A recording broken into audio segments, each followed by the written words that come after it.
பாஜகவை போல காங்கிரசும் முதலமைச்சர்களை கைது செய்து சிறையில் அடைத்துவிட்டு தேர்தல் நேரத்தில் இருந்திருந்தால் மோடியும் சிறையில் இருந்திருப்பார் என்று முன்னாள் அமைச்சர் ப. சிதம்பரம் தெரிவித்துள்ளார். சிவகங்கை காங்கிரஸ் வேட்பாளர் கார்த்தி சிதம்பரத்தை ஆதரித்து அரண்மனை பகுதியில் பொதுக்கூட்டம் நடைபெற்றது. இந்த பொதுக்கூட்டத்தில் பேசிய காங்கிரஸ் மூத்த தலைவர் ப. சிதம்பரம், முதலமைச்சர்களை கைது செய்துவிட்டு தேர்தலை நடத்தலாம் என்ற எண்ணம் தங்களுக்கு தோன்றவில்லை என்று கூறினார். இதில் மோடி பேராசிரியர், நாங்கள் கத்துக்குட்டி என்று ப. சிதம்பரம் தெரிவித்தார்.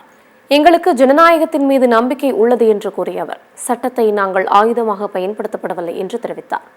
ஜனநாயகத்தின் குரல் வளையை நெறித்து விலைவாசி உயர்வு, வேலையின்மையை அதிகரித்த பாஜக அரசு நீடிக்கக்கூடாது என்றும் ப. சிதம்பரம் தெரிவித்தார். நாங்கள் ஆட்சியில் இருந்தபோது எந்த முதலமைச்சரையும் கைது செய்யவில்லை. இப்படியெல்லாம் சட்டத்தை பயன்படுத்தணும்னு நீங்க குத்தி கட்டலையே, எங்களுக்கு தெரியல. Indian penal code, prevention and corruption act பயங்கர ஆயுதமாக மாற்ற முடியும் என்றுதான் எங்களுக்கு தோணலையே. முதலமைச்சரை கைது செய்ய முடியும் என்று தோணலையே. முதலமைச்சர்கள் எல்லாம் கைது செய்துவிட்டு தேர்தலை நடத்தலாம் என்று தோணலையே. அதுல மோடி அவர்கள் பேராசிரியர், நாங்கள் கத்துக்குட்டி என்பதை ஒப்புக்கொள்கிறார். இதே காரியத்தை காங்கிரஸ் கட்சி செய்திருந்தால் என்ன சொல்லியிருப்பார் மோடி?